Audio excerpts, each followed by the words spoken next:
But that's not everything we're doing. There's a wide variety of things. As you know, in Port of Prescott, the new station opened. It's a state-of-the-art facility, absolutely beautiful. Held discussions with the Canadian version of DOT regarding bridge signage on routes 401 and 416. We're going to have a signage plan to us this month. St. Lawrence County Economic Development Committee meeting, attended that during the month. In the Executive Chamber and Empire State Development has some issues with the authority's MWBE policy and compliance targets, and the disparity study is included in your read file. We continue to make advocacy efforts on the approach span. That remains a priority. Digital signposts were obtained for the bridge. That's before the board tonight for action. We have continued outreach to the financial contacts, and we're hoping to restart the authority's investment program soon. And as you know, we're also waiting on feedback on the FHWA application for the bridge. It's one of 3 applications for the state of New York. At the Port of Ogdensburg, as I mentioned, it's been a very busy month at the marine terminal, but some things outside of the marine terminal are also worthy of mentioning. Ogdensburg International Airport was profiled on Canadian National News, the regional news, CBC Radio 1. It was an excellent promotion, not only of the airport, but also the Ogdensburg area. In addition, Cape Air ridership's up 64% versus prior year, and the airport master plan is going to be completed by June of 2012. Now that is delayed by a month from the original timeline. I need to thank our outside agencies, the folks that have provided us with letters of support, resolutions of support, through our coordination, their efforts and our efforts. The $630,000 gap on the Port Access Road was filled, $450,000 through an ESD grant. St. Lawrence Valley Redevelopment Authority, $95,000 grant. St. Lawrence County IDA, $87,000 loan. As you heard, the project's commenced.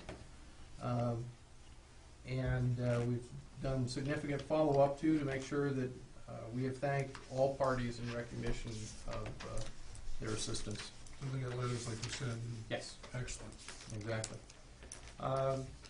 In advance of the first windship, it's been extremely busy with improvements at the port.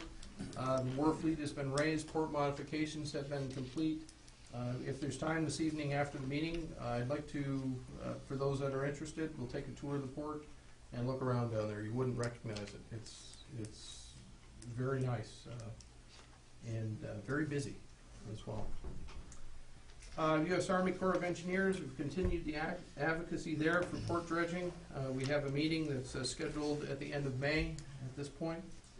A lot of local and international longshoremen's union issues have been resolved.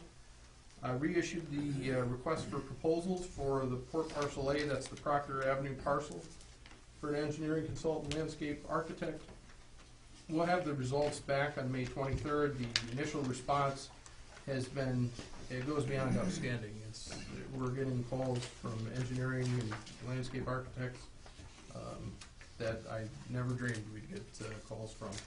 So that's a good thing there. Port Access Road project, as I mentioned, has taken up a lot of time. Another couple of things here. Talking with a client in the park about industrial expansion options, potentially in Building 11, more to come there. And it has just plain been a busy month, and have been in contact with a lot of the board members on a variety of different issues. So. And then there's a fence. I'd be happy to answer any questions. Any questions for Wade? I'll make this comment. I didn't realize, on behalf of Fred, and I didn't realize all the things, the complexities of doing the project, from counting to negotiation, from labor and all that type of things, and it's a much more difficult process than one realized. So Wade, I commend you and our team that worked through this to get this to, we're not done yet, but I'm just saying this to get where we're at. It's very difficult, and it's appreciated how hard you worked on this. When I start to ask myself this question is, when you start to continue with this business, I think we're gonna get better, and I think people know that after a while that we can handle it and do this type of business. Maybe more business will come our way without really, going through all the complexities of negotiations or recruiting or whatever it may be. So I think if we get this job finished the way it's supposed to, and the way we're, I think we're being commendable to the Bridge and Port Authority and how this is playing out. So let's see how we can keep going and good luck to the rest of the way on it. Any more comments for Wade? Okay, then we'll move on to Executive Director, Deputy Executive Director, Chief Financial Officer. That's you, Okay, Fred. thanks, Dan. I'll start with two apologies. One, the airport activity report is not, I did not get that complete, so it's not available. And the other is, as soon as I finish, I will leave for my commitments in Canton. So that's, I'm going to start off by saying I'm sorry. I'll get on with the report.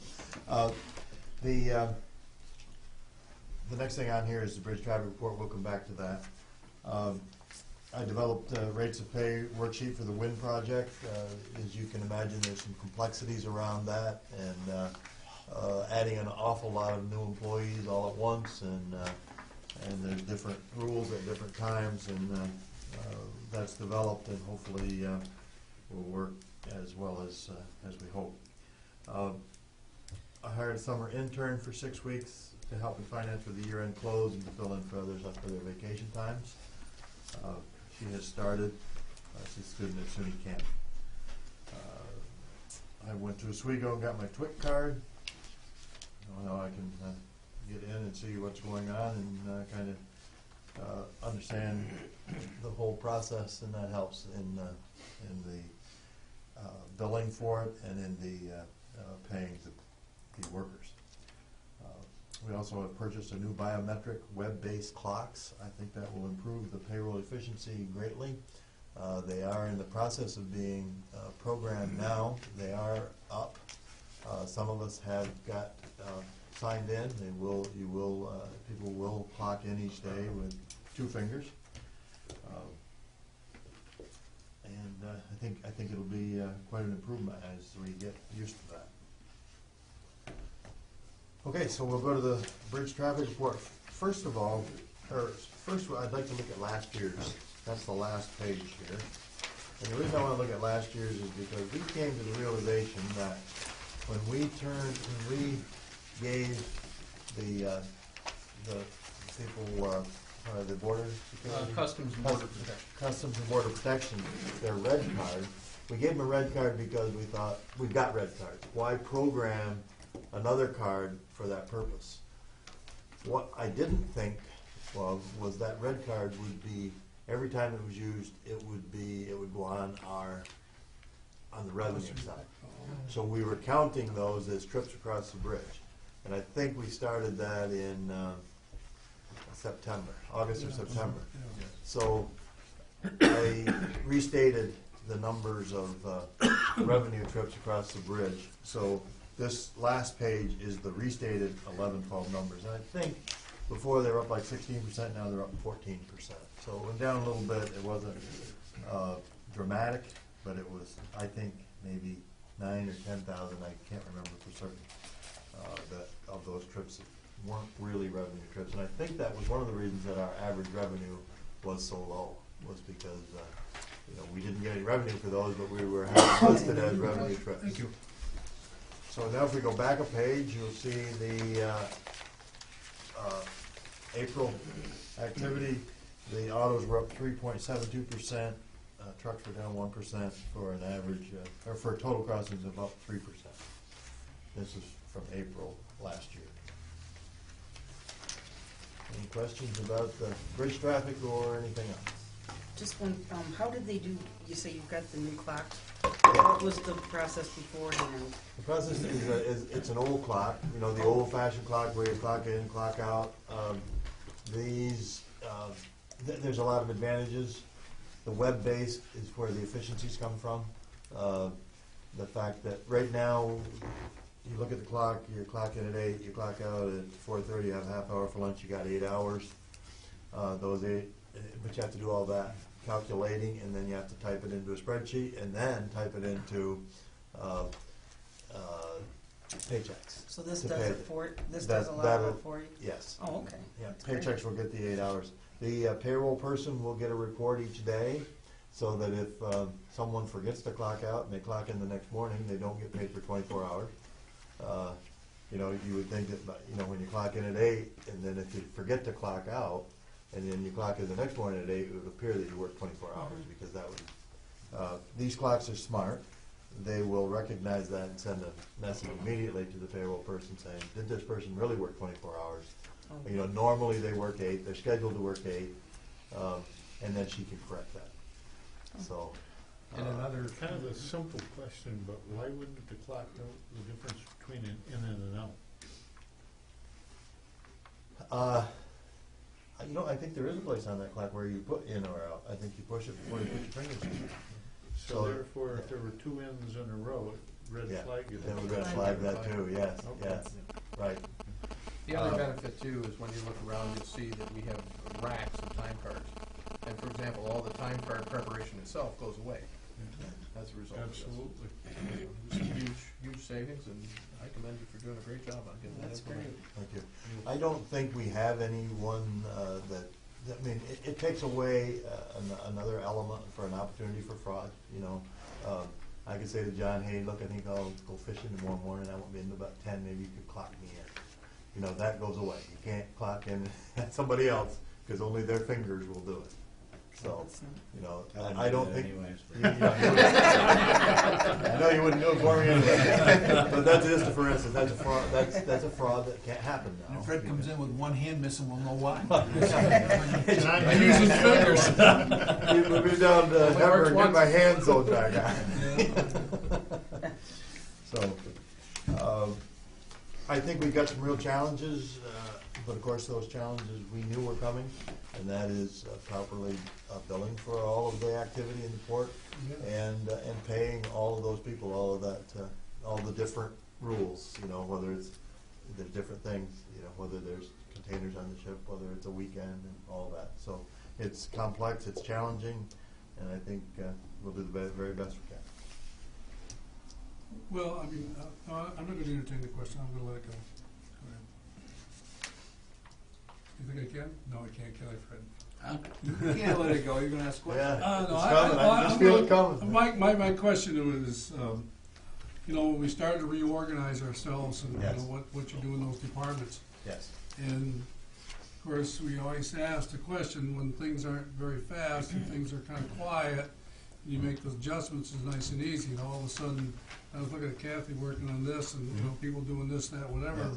we're really busy, are we equipped effectively with our personnel at this point in time, or we need to rethink of what we're doing, how we're doing it?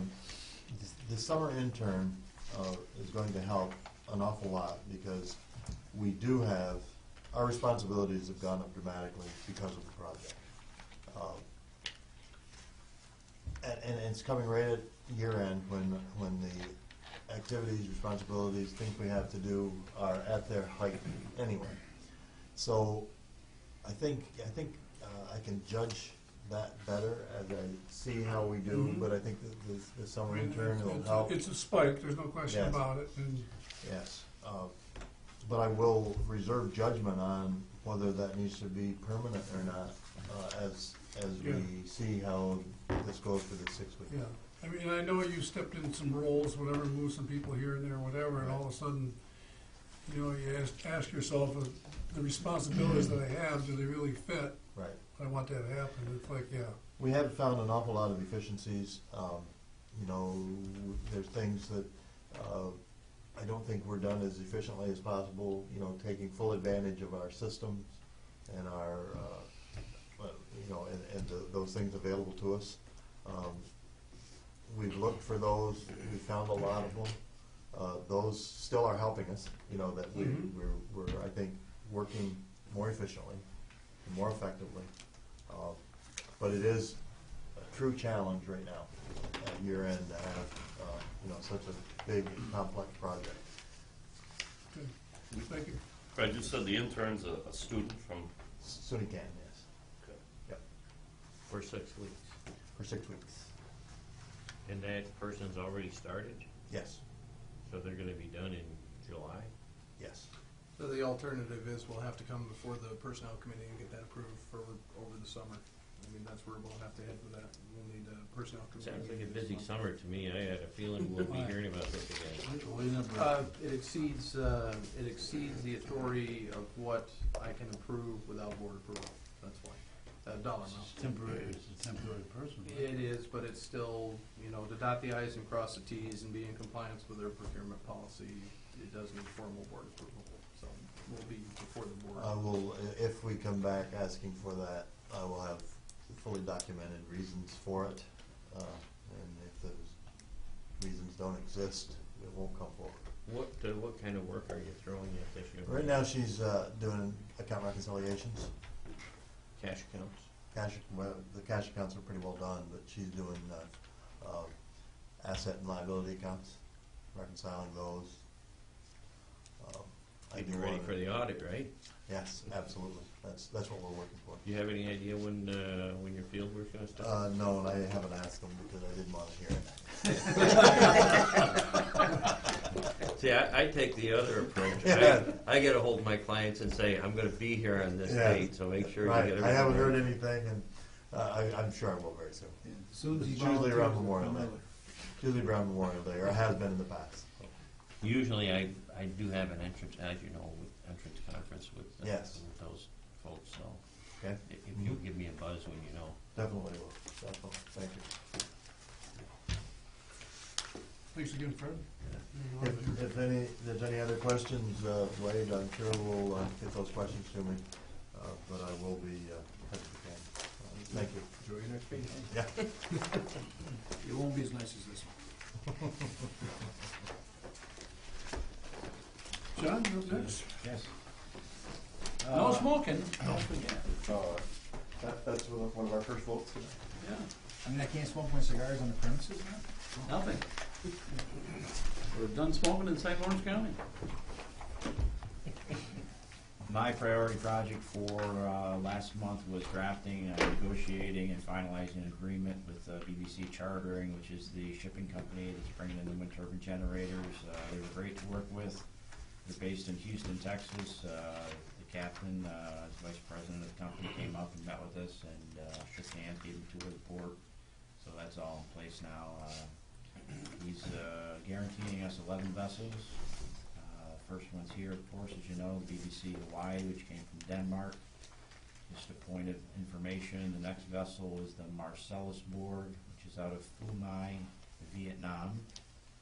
Its ETA is May 10th, and that's already gone through the Suez Canal, so that's kind of neat the way that came here. The next one after that is the Jard, and that is out of Taikang, China, which is ETA of May 15th, and that one has gone through the Panama Canal, came the other route, so never thought we'd be getting vessels from Vietnam and China. It's, Wow. That's pretty wild. drafted and reached an agreement with Pool and Grain for inbound rail shipments of citrus pulp, probably 1,700 and 2,200 short tons of pulp, be about 20 rail cars. Continue to work with an engineering firm that's working with the local industry on a cargo that's out there a ways yet. It'll probably be 2014 or 15, but they're in the feasibility stage right now. We have gotten an inquiry to quote on the project, and they'll be here on Thursday as well for another tour with the procurement manager. So we are doing a good job of promoting ourselves and encouraging them to use our port facilities. We've gotten in some crushed gluten pellets, several hundred tons, so the grain shipments are strong. Working with a company that's looking to export some transportation equipment. Basically, the locomotives going up to Quebec, and we're trying to get them to use the port facilities for those, if possible, backhaul for the vessels that we have. And I've been reaching out to several other companies on backhaul opportunities. Nothing that's come up that's solid yet, but working on it anyways. And we've provided a quote for inbound shipment of urea. We had the kickoff meeting for the marketing study, and just to give you an update on that, there's 5 principal tasks. 2 of them are completed, one's in process. They're starting the 4th one next week, and the final report is expected to be completed by June 5th, with a presentation shortly thereafter. Right now, they're working on identifying target industries and clusters, and after that, they'll be working on the actual writing of the marketing strategy. There leaves 3 offices in the Bridge Administration Building. A new round of funding for the Northern Border Regional Commission's coming out, and the grants are due June 1. They have limited resources. It's a multi-state competition, but if we pick our projects right and write a good grant, we might have a shot at one of those. I attended a couple of trade shows with the IDA, one in Massachusetts and one in Montreal, just to assist them with their marketing efforts. I had a productive meeting with about 11 people from one of our existing tenants. Corporate came up and toured Building 11. Continue to negotiate and talk with them on that project.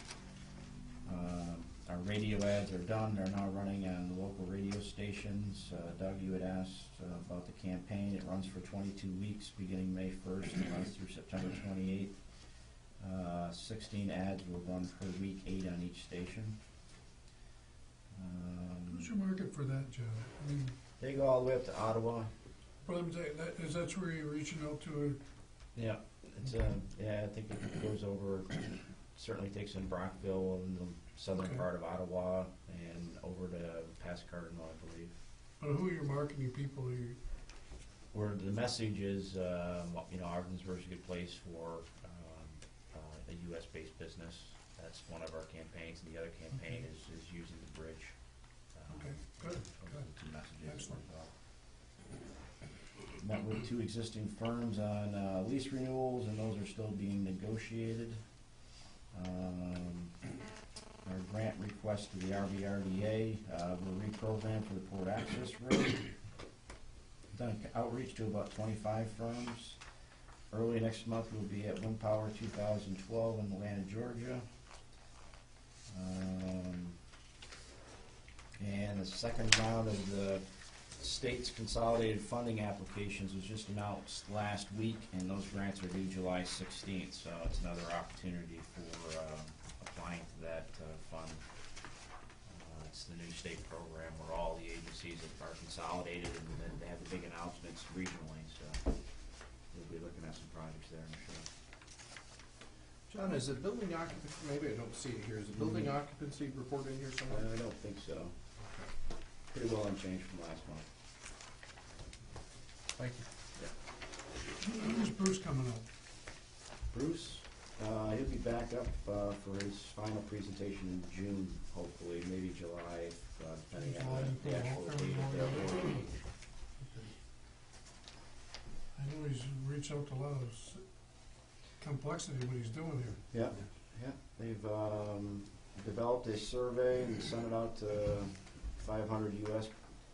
companies in the area and about 700 in Canada, and they're getting a pretty good response back on that for their study. And Are you know what we're talking about? Mm-hmm. Okay, I mean, Yeah. the marketing approach, That's right. okay, good, I just didn't know what you were, because I just said Bruce's name, I didn't know, okay, good. Yep. They Excellent, reached out to the Journal in Watertown. good, very good. Do you want to do Steve's report? Yeah, absolutely. I'll pinch hit for Steve. Again, Thanks, he you. just sends his apologies because of the shift change and everything else with the shift. That's why he's not here today. He's been very busy as well throughout the April time period. In the industrial park, he's been working on the energy conservation lighting replacements, basically upgrading the lighting and applying for energy rebates with NYSERDA. The HVAC maintenance contract for the border station, there's an agenda item before you tonight. He's conducted the training and medical surveillance for the bridge crew. Washing and cleaning is underway on the bridge.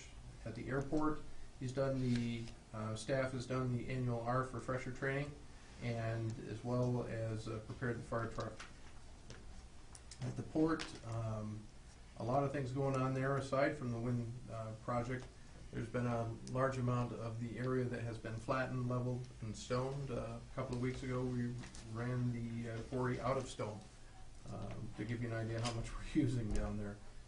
The drainage drop inlets have been completed. The rail car grain delivery continues. The Marble River project, the BBC Hawaii, as you know, is in port. The latest ship is scheduled right now for Sunday night, so it'll probably be arrive Sunday night, and unloading operations starting on Monday at this point. The latest information there. How many days did it take us to unload this ship? We're still unloading it right now. Started Saturday. And we How- ran how one are long we- shift Saturday, one long shift Sunday, and we're working 2 shifts today. But how are we looking there? I mean, are we hitting our target that we wanna hit? We're relatively close. At first, we weren't. We had a learning curve on the first crew that came on board. The second crew, we had a little bit of a step back because they were new also. They're starting to get their rhythm. They're starting to get into the groove down there. No, we got 213 or 233 rail cars coming in, 34 cars that are Yep, whacked. 210 rail cars will probably come in at 18 blades at a shot, which is about 36 rail cars at a time. They'll be ferried over here. Those will start, I want to say about 6 weeks from today, but I'd have to take a look at the updated Now, is that a schedule. different company? No, it's the same company that's bringing them in. These It's the same- blades It's the will- same windmill project? Same windmill project.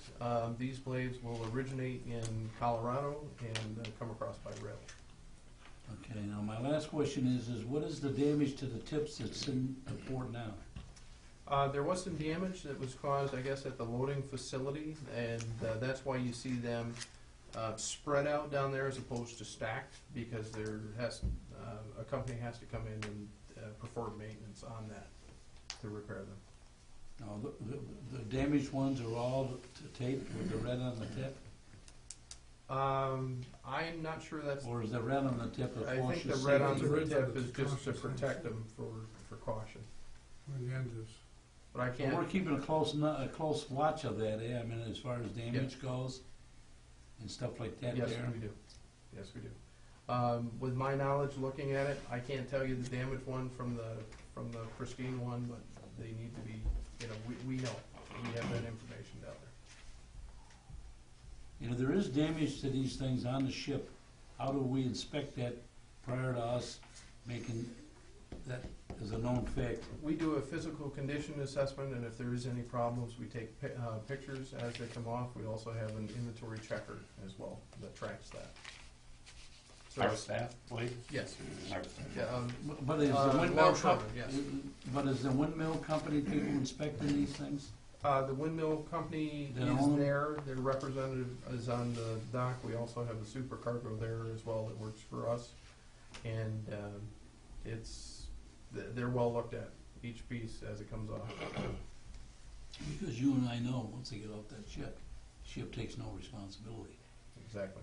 So that's what I'm Exactly. saying. It's an area, it just can't be just, you know, Let's see, we assisted JPW riggers with the equipment receiving and setup. A lot of training activities have gone on, regraded and expanded the port storage area. And we are looking for more space at the port, and as a result, have obtained an estimate for additional storage space on the Proctor Avenue property, and a ramp that goes up to the overlook area that's paved as well. We've got some price quotes on that. A port access road project, again, Steve has been very involved with that. The bi-weekly progress meetings, the property lines have all been surveyed with the corner pins installed where they're able to be installed. There was a signal pole foundation boring that was going to be done by Atlantic Testing. That's originated from our previous DOT meeting. Change orders been prepared. Did they do that testing? I believe they did. Everything's okay there? Check with you and follow up. I believe they did, and I believe it passed. There's something called like a Proctor test. I'm not familiar with, I know the name, but I don't know what it is. So we're good to go there, and then the main source of the foundation will be over on our side. Let me give you a qualified yes, and I'll get back to you with a definite answer on that. So it I could believe be- so. Qualified no on the end of it, eh? That's a good one. I want to check it. Project submittals have been reviewed with Tisdale and B&L. Sub-base materials have been brought in, grubbing and earthworks underway, and Steve is doing an excellent job at the port, keeping the wheels on the bus right now.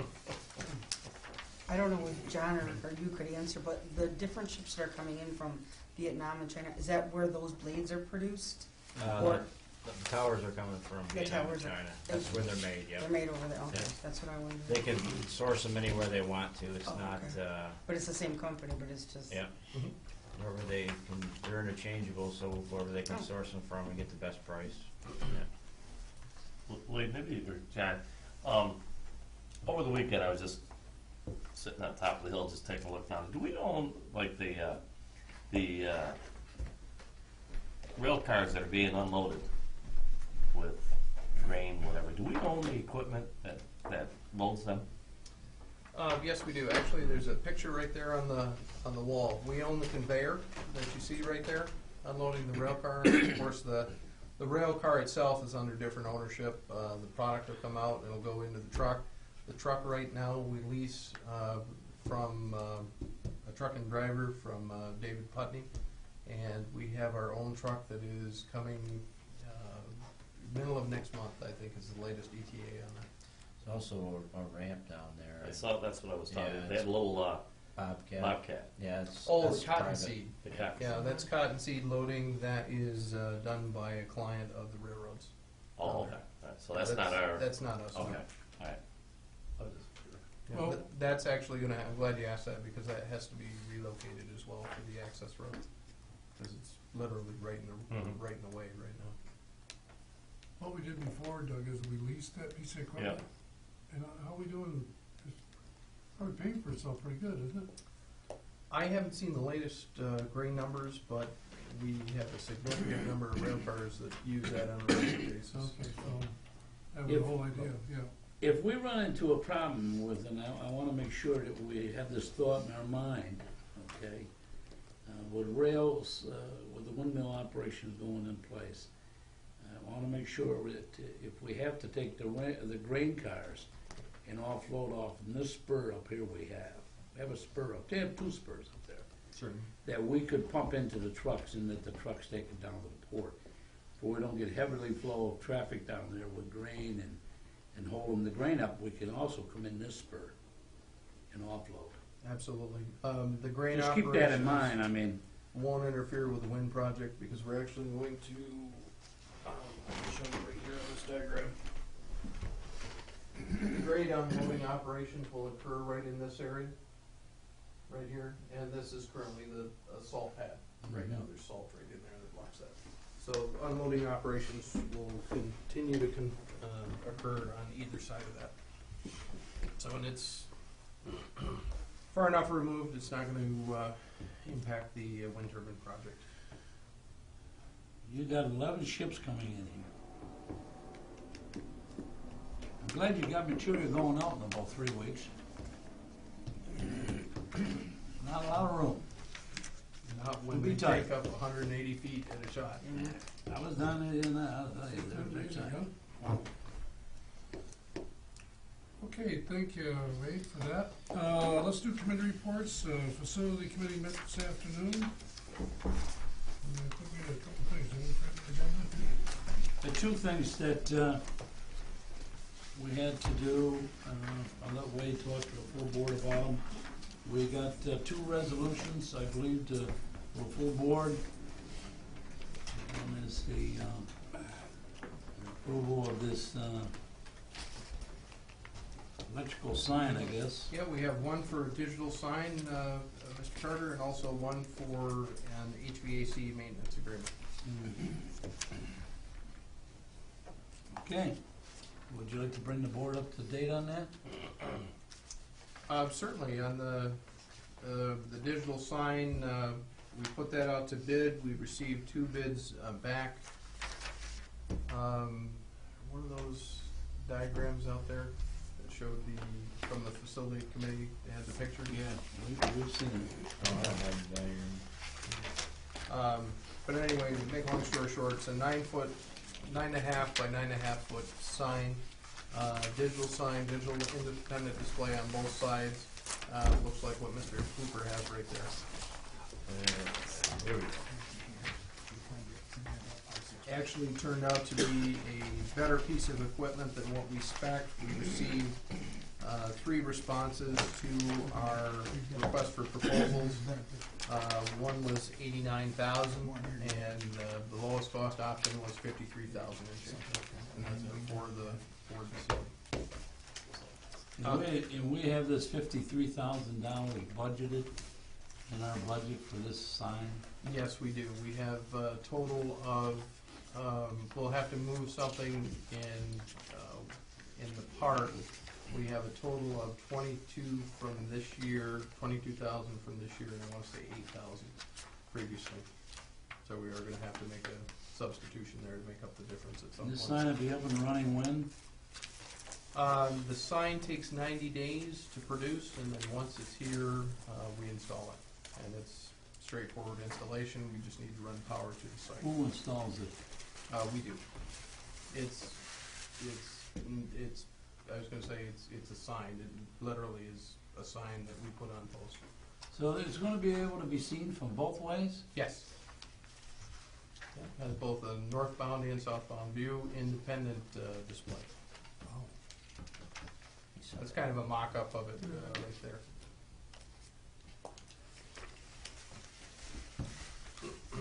And you said it's made in New York, right? Yes, it is a New York company too. I keep forgetting that. Springwood. And you believe this sign is going to be a great asset for us? It Just will. tell me a little more about it, because I'm not fully convinced yet. Sure. Well, it was budgeted for in our capital program. Its purpose is to basically increase our advertising reach and also welcome the visitors to Ogdensburg, New York. You can put all sorts of messages up there too, couldn't you? Yes, Like it's equivalent. promotions. I bridge describe it passes. as you've seen in Kinney's or Walmart these photo frames that rotate Yeah. photos and things like that. That's essentially what this does, but it's a photo frame on steroids. You can control it in-house, right? Exactly. You can update it wirelessly. So you're gonna be sitting in here saying Wade says hey? No. That's Fred Fred. saying hi, welcome. Can't take a picture. But is the idea that you put in 3 or 4 messages and they You can put rotate? in three or